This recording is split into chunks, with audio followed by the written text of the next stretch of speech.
Salut tout le monde, je suis en direct sur Instagram et sur mon groupe privé Facebook en même temps.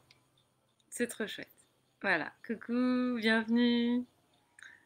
Alors je vous ai annoncé hier seulement que j'allais faire un live aujourd'hui et sur mon groupe privé c'était même là, il n'y a pas très longtemps, il y a 1 heure je crois ou 1 heure et demie. Donc je peux comprendre que les personnes ne soient pas forcément dispo, mais en tout cas pour toutes celles qui sont là, je vous remercie. Merci beaucoup de faire... Faites-moi un petit coucou pour me dire si vous êtes bien là et puis me dire comment vous allez, comment vous vous sentez aujourd'hui. J'ai envie d'aborder un sujet qui a été un sujet clé pour moi cette année, le sujet du couple. Et j'ai vraiment réussi à utiliser tous les outils que j'enseigne en fait dans ma formation de coach en éveil pour mon couple en fait, pour que on arrive à grandir ensemble, qu'on arrive à se connecter, qu'on arrive à avoir des discussions inconfortables, qu'on arrive à chacun à avoir de la compassion et de l'amour pour l'autre, même dans des gros moments de challenge entre nous. Et cette année, ça a été mon grand travail pour moi personnellement, parce que c'est une dimension de ma vie qui est très importante pour moi. Et je sentais en fait que les schémas se répétaient. Donc, pour vous donner un petit contexte et un historique, Damien et moi sommes ensemble depuis 12 ans, je crois. Donc ça fait un petit moment déjà. Nous avons commencé à vivre ensemble assez rapidement, en fait, enfin assez rapidement quand on s'est rencontrés. Et puis on a très vite emménagé. Au bout de 6 mois, on a emménagé ensemble et puis on s'est installé à Pai en Thaïlande. Et très rapidement, en fait, on a eu un projet en commun. Le projet de construire une ferme en permaculture pour pouvoir accueillir du monde, avoir des volontaires et surtout faire pousser notre propre nourriture. Euh, voilà, construire notre propre maison en terre. C'est ce qu'on a fait. Et on a rencontré pas mal de challenges en fait. Donc ça, c'est le contexte dans lequel on a grandi tous les deux. Au bout de 3 ou 4 ans, on a eu notre premier enfant. Et au bout de 7 ans, nous avons eu notre deuxième enfant. Il se trouve que notre couple a fonctionné très bien, très rapidement. Donc, on s'est sentis vraiment liés ensemble très rapidement quand on a commencé à se voir. On s'est sentis vraiment nourris par les mêmes valeurs et on s'est surtout sentis nourris par les mêmes projets. Donc, on avait tous les deux un projet d'écolieu, tous les deux avec la valeur écologique qui était très importante et qui était à ce moment-là de notre vie au centre en fait de ce qu'on voulait construire et la façon dont on voulait s'aligner. Et on a grandi ensemble avec nos challenges, nos disputes, notre personnalité et puis surtout nos schémas à nous. Et donc on a passé des moments qui étaient depuis le début vraiment très beaux, très intenses avec beaucoup d'amour et avec des moments spontanés, enfin des moments comme ça qui arrivaient, on va dire plusieurs fois dans l'année, où vraiment on n'arrivait pas à s'entendre, où vraiment on n'était pas en accord, où vraiment on s'énervait l'un contre l'autre, où vraiment on pouvait se disputer et puis ne pas arriver à en finir avec cette dispute.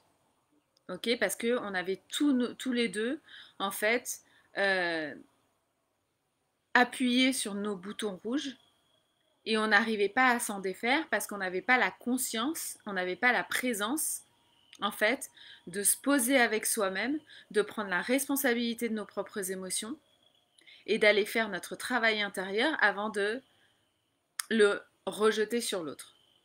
Et donc c'est exactement ce que j'ai fait cette année parce qu'avec tout le travail que j'ai fait depuis des années, je sentais qu'il y avait énormément de choses, énormément de domaines dans lesquels je grandissais, notamment au niveau de mon entrepreneuriat, au niveau de l'amour que j'avais pour moi-même et au niveau de mon rôle de mère. Et dans mon couple, je sentais qu'il y avait quelque chose qui coinçait. ok? Et donc qui nous amenait régulièrement, comme ça, à nous disputer exactement de la même façon pour des conneries, en fait, hein. C'est souvent ce qu'on dit, on se dispute pour des bêtises.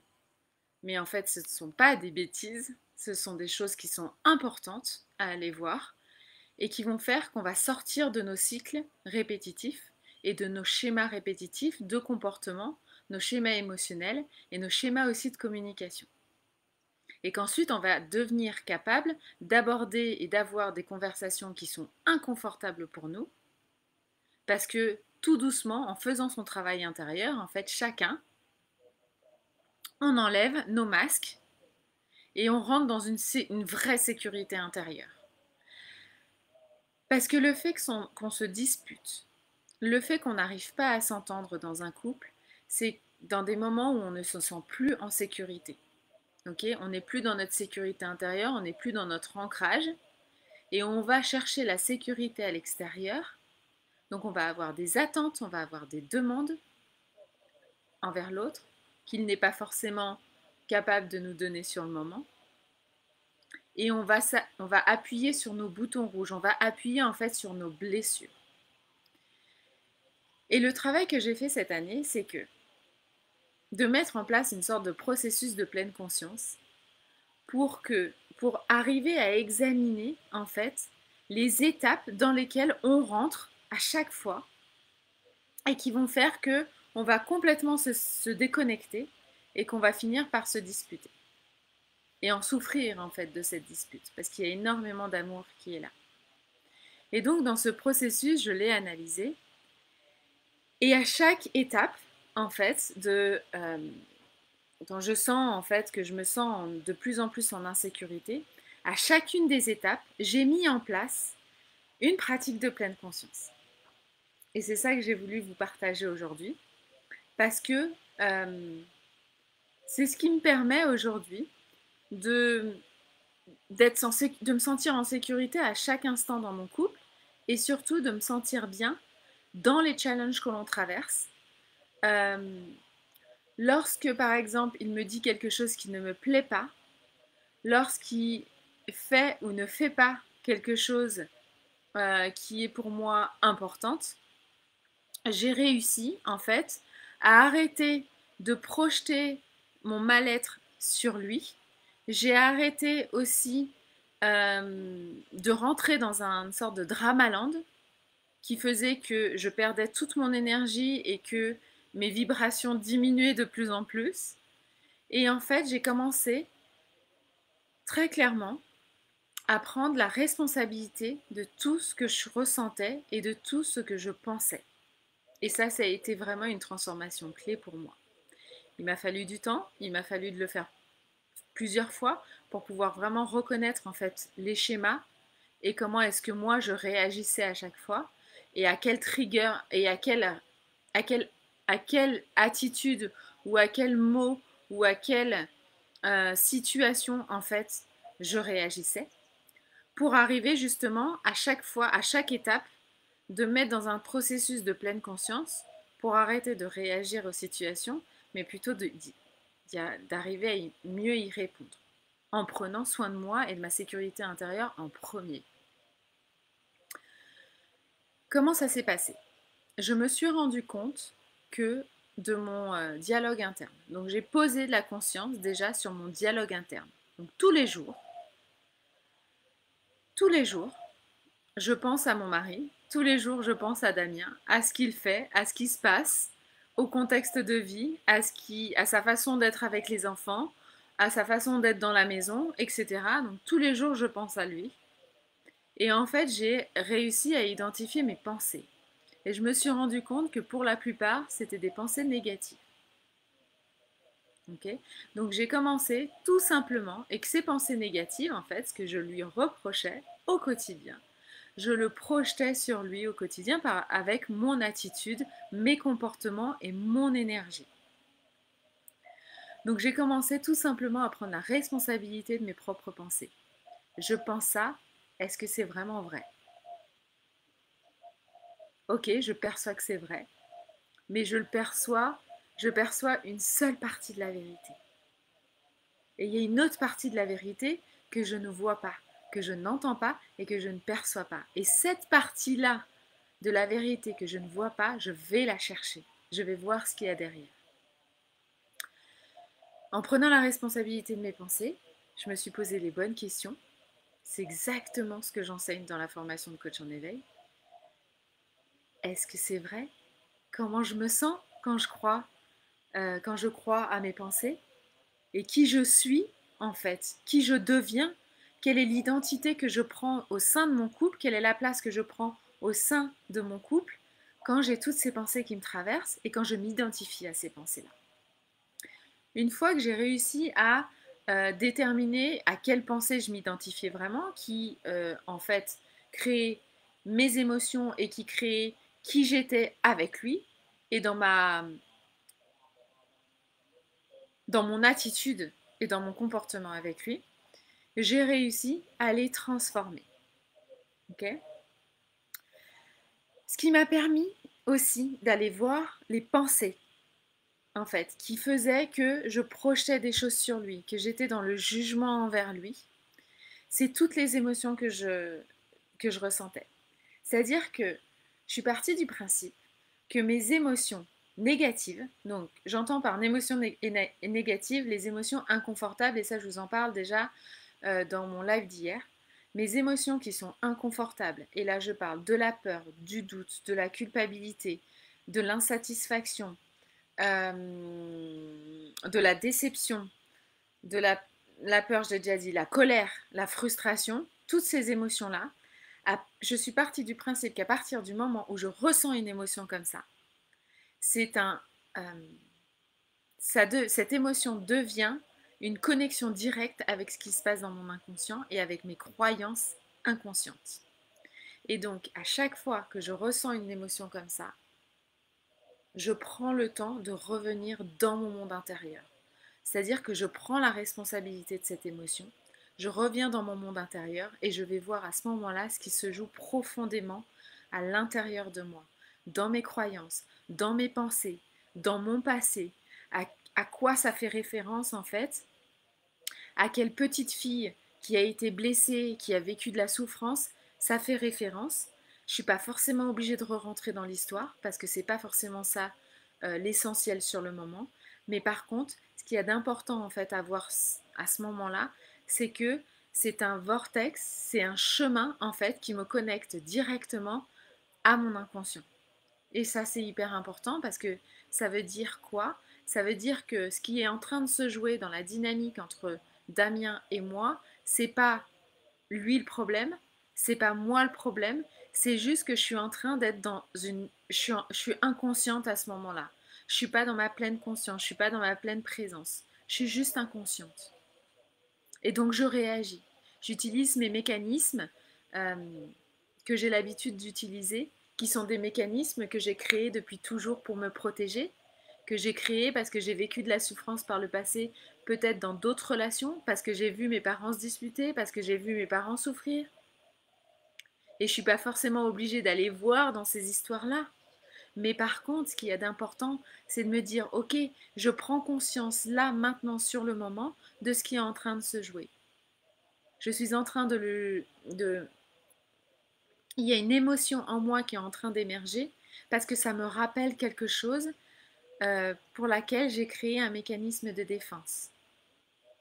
Et donc ce mécanisme de défense, il est là pour me protéger. Sauf que ce que j'ai besoin de me dire sur le moment, c'est qu'en vrai, je ne suis pas en danger. Notre couple n'est pas en danger. Ma vie n'est pas du tout en danger. C'est ce que j'ai pensé avant, donc j'ai créé ma croyance. Mais aujourd'hui, ce n'est pas le cas. Et c'est ça que j'ai besoin de me dire sur le moment. Et le fait de me dire ça, je ne suis pas en danger, je suis en sécurité, ça va me demander, ça va me permettre d'aller voir dans ce monde intérieur ce qui fait que je me sens en danger et comment je peux aller voir, je peux le transformer. Parce que c'est important à ce moment-là, quand on prend conscience de ça sur le moment, eh ben, c'est ce qui nous permet d'aller transformer les choses. Et c'est ce qui nous permet en fait euh, d'aller changer nos comportements, d'aller changer notre vibration, d'aller changer nos croyances, d'aller changer nos pensées. Le dernier point dont je voulais vous parler aujourd'hui, c'est que dans la formation de coach en éveil, on parle énormément du jugement. Et il y a tout un module là-dessus. Pourquoi? Parce qu'à partir du moment où on juge une situation, où on juge une autre personne, ce qui moi m'arrive encore très régulièrement, c'est important de se dire que ce jugement est lié à une projection intérieure que l'on fait vers l'extérieur. Et qu'à chaque fois que vous jugez votre conjoint, votre partenaire, votre mari ou votre femme, si vous êtes un homme et que vous m'entendez, à chaque fois en fait qu'on va juger l'autre,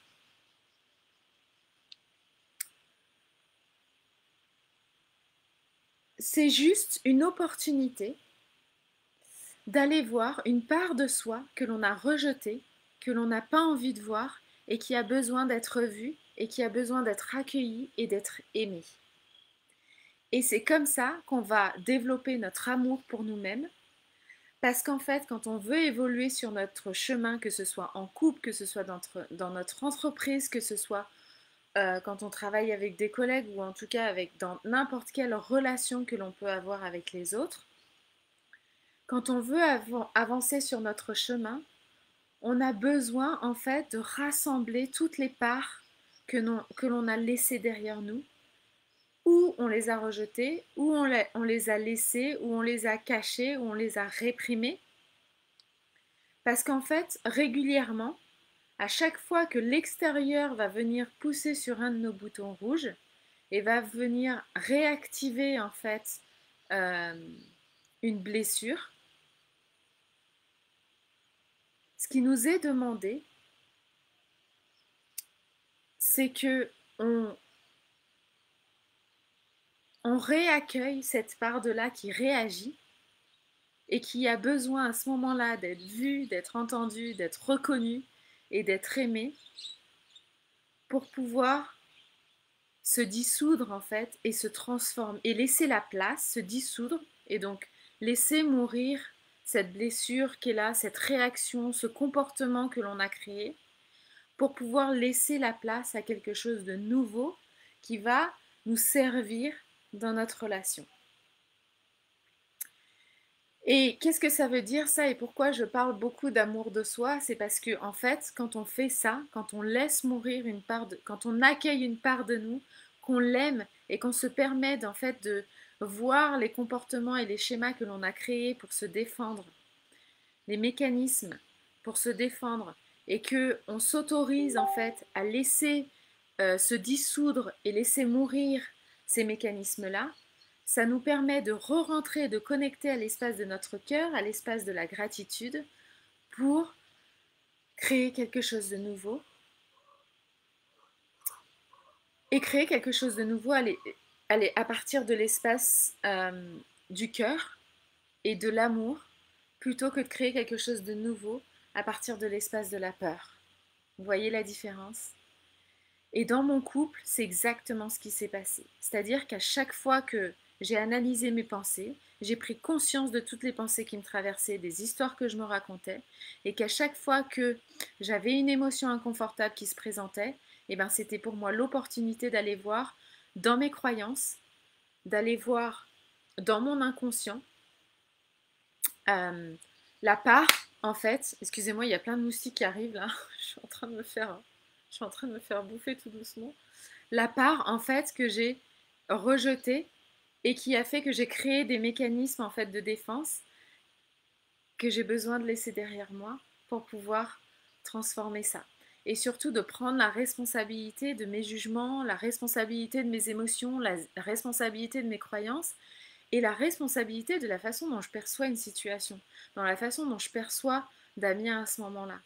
Je le perçois, si par exemple je le perçois de façon négative, je prends la responsabilité de ça et de me dire que c'est une partie de la vérité et que c'est une perception parmi tant d'autres.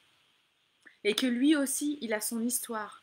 Il se raconte sa propre histoire. Il a sa propre perception par rapport à la situation. Et ce qu'il y a d'important, je trouve, dans le couple, c'est de faire ce travail-là pour soi-même et ensuite de se réunir dans des moments qui sont appropriés pour reparler de la situation à partir d'un espace d'amour, d'un espace où on a de conscience, parce qu'on a pris conscience et on a réussi à reprendre le pouvoir et la responsabilité sur ce qui s'est joué en nous à ce moment-là. Et ensuite, on peut partager avec l'autre ce qui s'est joué en nous, ce qui s'est joué en l'autre, et comme ça, arriver à, plutôt que se séparer, refaire qu'un seul. Ok. Et on arrive aujourd'hui avec Damien à avoir vraiment euh, à mettre en place en fait des nouveaux mécanismes de comportement, des nouveaux mécanismes de communication. Et on arrive à vraiment prendre le temps d'avoir des conversations qu'avant on n'arrivait pas à avoir. Des conversations par exemple sur les finances, des conversations sur nos enfants et la façon dont on prend soin d'eux, la façon dont on veut prendre notre place en tant que père et mère dans la famille, la façon dont on gère la maison, la façon dont on gère notre quotidien. Tout ça, on arrive maintenant à avoir euh, des conversations là-dessus. On a eu récemment une conversation vraiment très importante par rapport à notre intimité, par rapport à nos relations sexuelles, pour que moi je puisse être plus consciente de ses besoins. Donc ça a été un espace, en fait, quand je parle de conversation, en vrai je parle d'espace qu'on arrive à créer où tous les deux on rentre dans cet espace, on se sent en sécurité et on arrive à exprimer nos vrais besoins.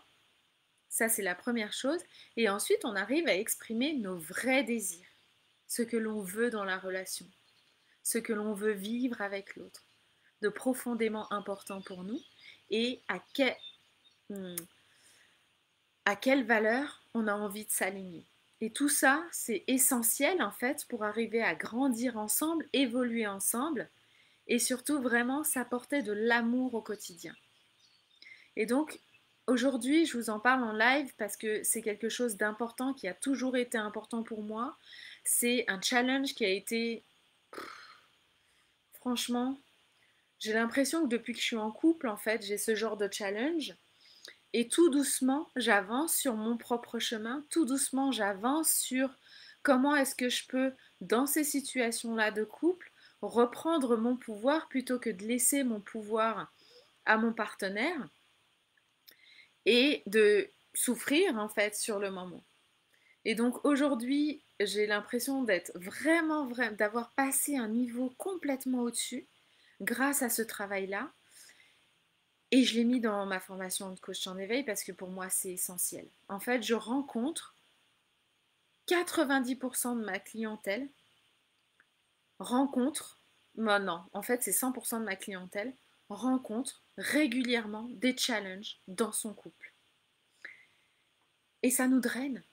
Ça draine notre énergie, ça nous empêche de prendre notre place dans le monde, de prendre notre place par rapport dans notre activité, par rapport à la contribution vraiment qu'on a envie d'avoir dans le monde.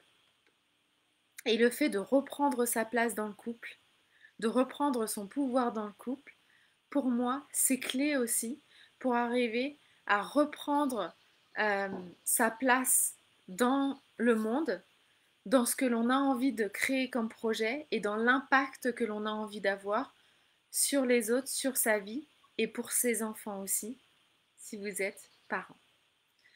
Voilà ce que j'avais envie de partager avec vous. Dites-moi ce que vous en pensez en commentaire, c'est important pour moi, c'est vraiment un sujet qui est essentiel en fait pour moi, qui me tient à cœur. Et, euh, et voilà, la formation commence le 17 octobre, donc c'est mardi prochain. Envoyez-moi un message privé si vous avez besoin d'avoir plus d'informations, si vous avez besoin aussi de m'en parler. C'est vraiment sans engagement. On peut discuter par texto, par message privé, on peut discuter de vive voix. Euh, donc vraiment, n'hésitez pas, parce que quand vous faites ça, vous vous engagez à rien. Par contre, vous commencez à vous engager envers vous-même, vous commencez à faire un pas en avant. Et il y a des choses qui s'ouvrent automatiquement. Il y a une offre exceptionnelle en ce moment, c'est-à-dire que la formation, elle dure 5 mois. Pendant 5 mois, je vous accompagne. Pendant 5 mois, vous vous formez au coaching avec tous les outils dans le processus que j'ai créé, rien que pour la formation. Et après ces 5 mois, on continue à se voir une fois par mois dans un live lors duquel vous allez pouvoir me poser des questions, vous allez pouvoir me partager vos challenges, vous allez pouvoir vous faire coacher une fois par mois de façon indéfinie jusqu'à temps que j'arrête la formation, ce qui n'est pas près d'arriver aujourd'hui. Donc profitez vraiment de cette opportunité parce que c'est de l'accompagnement en profondeur et c'est aussi de l'accompagnement sur du long terme. Vous n'êtes pas obligé de venir, mais vous pouvez venir et vous avez cette occasion et cet espace qui est créé rien que pour vous. La deuxième chose, c'est qu'il y a une communauté qui s'est créée de coachs en éveil. Des femmes qui évoluent aussi sur un chemin qui est similaire au vôtre. Et donc, on se fait souvent miroir. Okay, et donc, on reste régulièrement dans un espace d'humilité où vraiment on peut se faire miroir, on peut aller voir en fait ce qui résonne avec les autres, résonne avec nous aussi, et sur le fait qu'on est toujours en chemin et que c'est ok, on n'est pas obligé d'arriver à la fin du chemin pour pouvoir accompagner les autres, pour pouvoir prendre sa place, pour pouvoir rayonner, pour pouvoir réussir dans son couple, pour pouvoir réussir en tant que parent. On n'a pas besoin d'arriver au bout du chemin. On est toujours en train d'évoluer. Le monde est sans arrêt en changement. Nous sommes toujours aussi en changement. Et donc c'est vraiment ça que j'ai envie de vous apporter, cet espace pour que vous puissiez en fait embrasser tous les changements qui se présentent à vous et percevoir que la vie vous soutient. Voilà pour aujourd'hui. Je vous embrasse très très fort et puis je vous dis à très bientôt. Ciao.